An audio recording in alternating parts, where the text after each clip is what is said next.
Welcome to the last breakfast. Please enjoy the video.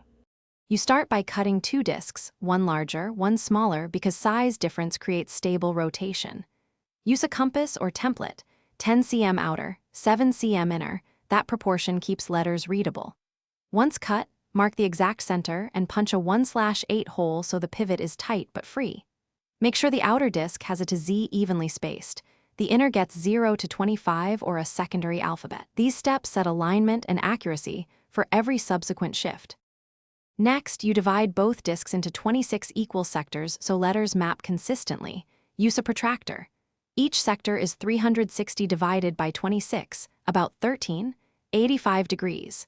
Carefully mark tick points on both discs, then write letters a through Z clockwise on the outer and your inner alphabet or numbers correspondingly.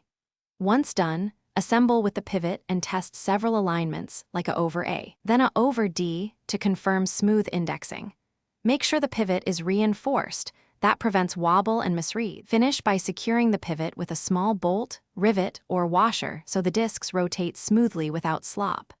Then calibrate. Set a key, encode a short word, and immediately decode it to confirm exact letter mapping. This proves your wheel works. If letters misalign, loosen and recenter the pivot, or insert a thin washer to correct eccentric rotation. Keep testing until encoding and decoding return perfect results. That final check is what makes this the only. Thanks for watching. If this was helpful, leave a like and consider subscribing. See you next time.